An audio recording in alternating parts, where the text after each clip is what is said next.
Mark it down on your calendars. The internet as we know it died today, March 26th, this 2019 year of our Lord.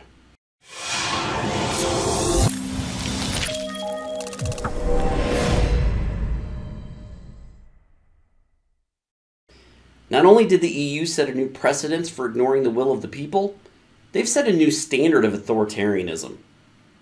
By a 348 to 274 vote, the EU passed Article 13 and Article 11, essentially forcing anyone making a reference to copyrighted material to pay a licensing fee. Now, on its surface, this may sound like a reasonable step towards protecting the ownership of intellectual property. However, the reality is, your entire internet experience is about to change. Under the new law, social media outlets including Facebook, Google, and yes, even YouTube, will be held accountable for any copyright material posted by their users. Not by them, by their users.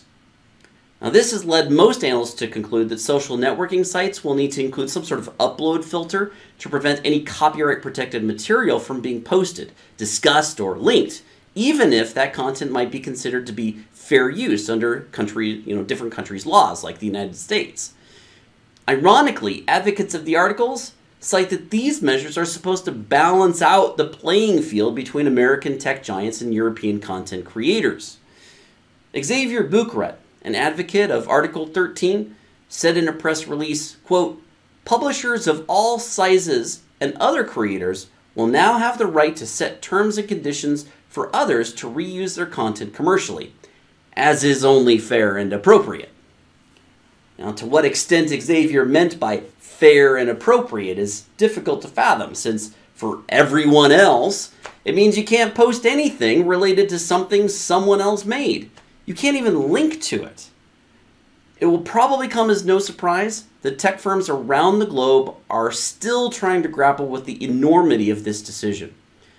Tal Niv, Vice President of Law and Policy at GitHub, was quoted as saying, "Anyone developing a platform with EU users that involves sharing links or content, well, they face great uncertainty.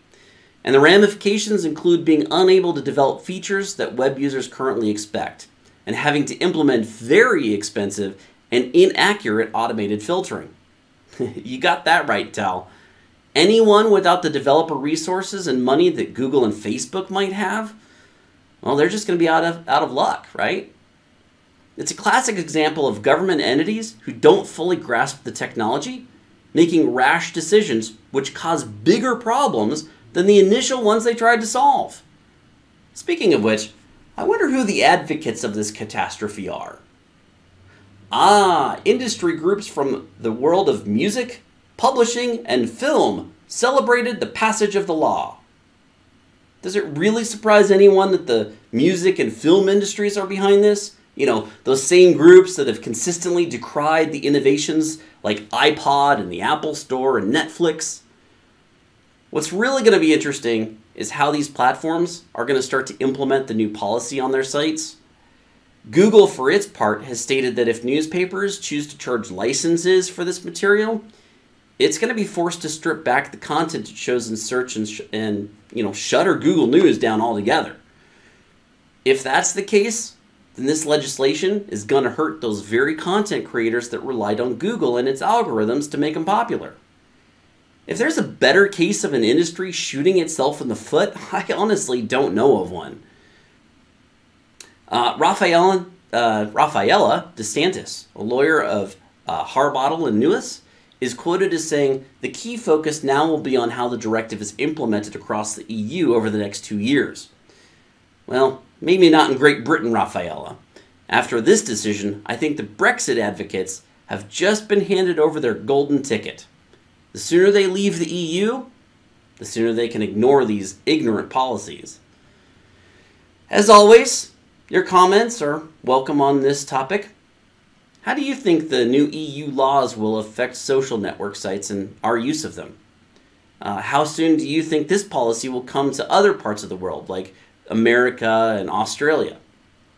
Thanks for watching and have a good day. I'd like to thank the members who signed up for this channel. Samuel, and I apologize right away for how I'm going to pronounce your name, Niketicia Tabiri. Please send me a message on how to pronounce your name. I'd love to know that. I always hate when I'm mispronouncing names. For Technical, Kanan Krishnan, Rishi, SAA Consulting, Miss Kill 'em Softly. I love that name, Miss Kill 'em Softly, Mrs. Kill 'em Softly, and Olubayu Olasakan. I really appreciate all you guys contributing to the channel and being members. Don't forget, if you want to be a member, it's only $5 a month. You get 10% off in our Teespring store on off all of the merchandise that we have in there. You guys get direct access. You get a form that you can fill out and get direct access to ask me questions that I respond 100% of the time to. So I definitely go back and chat with you guys. And that's where if you guys are having an issue, a problem that you're encountering, you can ask me about a question going on with your application, and I respond back and try to help you out as best as I can. So not only do you get that, but you also get access to our membership Q&A sessions. So if you are a member, you get to ask me questions during those special Q&A sessions, unlike people who are just, watching the channel and viewing it. So if you guys are interested, again, all you have to do is just go to my channel, programmingmadeeasy.com, and if you go there, you just click on the join button, and from there, you guys can go ahead and sign up. So thank you so much, everybody who did sign up and are members. We really appreciate it. I love you guys, and I can't wait to see you guys in the next video. Bye-bye.